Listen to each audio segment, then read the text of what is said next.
Hello everyone, welcome to today's spoken English class. Today we are going to learn some easy, smart and powerful English sentence structure that you can use in your daily life. If you practice those patterns regularly, your English speaking skill will improve day by day and you will become more confident while speaking English. So stay with me, practice with me and let's start today class. Today's session 18, part 7. Topics: how to apply have oblique has, decide to English sentence. How to apply have has decide to English sentence. Structure যদি বলি, বাংলা বাক্য শেষে যদি সিদ্ধান্ত নিয়েছি, ঠিক করেছি, মনস্থ করেছি, মানে মন স্থির করেছি, ফাইনাল করেছি, সিদ্ধান্ত নিয়ে ফেলেছি, পরিকল্পনা পাকা করেছি, এই ধরনের বাক্য বা সেন্টেন্সের বাংলা যদি থাকে বা বাংলা বাক্যের শেষে, তাহলে হ্যাভ হ্যাজ ডিসাইড টু হবে। এখন স্ট্রাকচার হিসেবে আমরা সাজাইতে পারি subject plus have has plus decide to ভার্বের ফার্স্ট ফর্ম। আমি উদাহরণ হিসেবে 5টা বাংলা সেন্টেন্স নিয়েছি, এটাকে আমি এখন ইংরেজি করব ভেঙ্গে ভেঙ্গে। কিভাবে এগুলোতে ইংরেজি করতে হয় আপনারা সবাই দেখেন এবং প্রথমটা আপনারা করেন। প্রথমে আমি আগে সূত্র বসাই। আমি স্পোকেন ইংরেজি শেখার সিদ্ধান্ত নিয়েছি। আমি এর পরে কি বসে? হ্যাভ। তাহলে ফর্মুলা বসাই নি আগে। Have DECI DED decide to. আগে ফর্মুলা বসালাম। আমি আর সিদ্ধান্ত নিয়েছি, এটা শেষ। এই যে এতটুকু কমপ্লিট আর আমি কমপ্লিট। এখন বাক্যটা কিভাবে ভাঙতে হবে? এখন বাক্যের লাস্টের দিক থেকে, ডান দিক থেকে বামে আসতে হবে। বাকি থাকলে কি স্পোকেন ইংরেজি শেখার কি লিখতে পারি? Learn spoke English.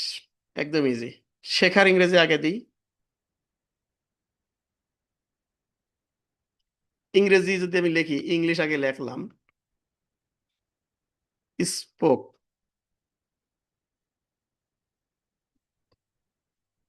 তা এটা হয় না, এই জন্য ইংরেজির আগে অবশ্যই স্পোকেনটা নিয়ে আসতে হবে, তাহলে বাংলা বাক্যটা একদম ইজি। আমার মনে হয় বুঝতে পারছেন যে আমি স্পোকেন শেখার সিদ্ধান্ত নিয়েছি। স্পোকেন ইংরেজি শেখার সিদ্ধান্ত নিয়েছি। I have decide to learn spoken English. আমার মনে হয় না আপনাদের বুঝতে বাকি আছে, যেটা আমিও বুঝতাম না। ধন্যবাদ। দ্বিতীয় বাক্য, সে ব্যবসা শুরু করার সিদ্ধান্ত নিয়েছে। তা সে সিদ্ধান্ত নিয়েছে, এতটুকু তো আমরা আগে আমাদের ফর্মুলায় আছে, আছে না? আর বাকি থাকে এতটুকু, ব্যবসা শুরু করার। তা ব্যবসা শুরু করার আমি লাল কালি দিলাম। তাহলে সে, হি অথবা সি, আমি সি দিলাম। সির পরে কি হ্যাভ হবে না হ্যাজ হবে? এই সে হ্যাজ। DECIDED ফর্মুলাটা লিখে ফেলে দিলাম। ব্যবসা শুরু করার, এতটুকু লিখতে হলে কি করতে হবে? স্টার্ট এ বিজনেস।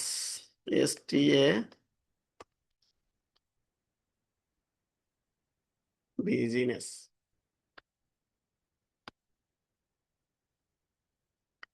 আমি 3 নম্বর বাক্যটায় আসি। তারা একসাথে কাজ করার সিদ্ধান্ত নিয়েছে। এখানে আগে ফর্মুলা লিখে নিই। দে লিখে তারপরে দের সাথে কি বসবে বলেন আপনারা? হ্যাভ না হ্যাজ?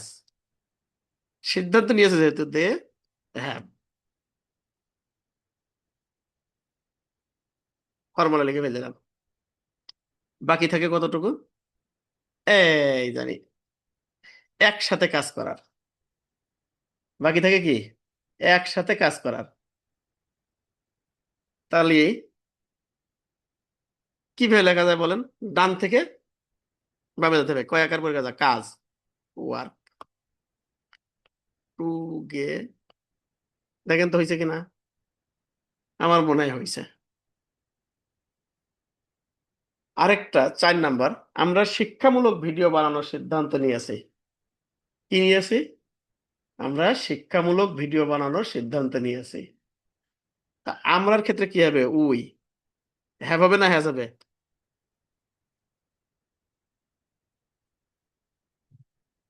হ্যাভ হইছে। বাকি আছে কত? শিক্ষামূলক ভিডিও বানানোর।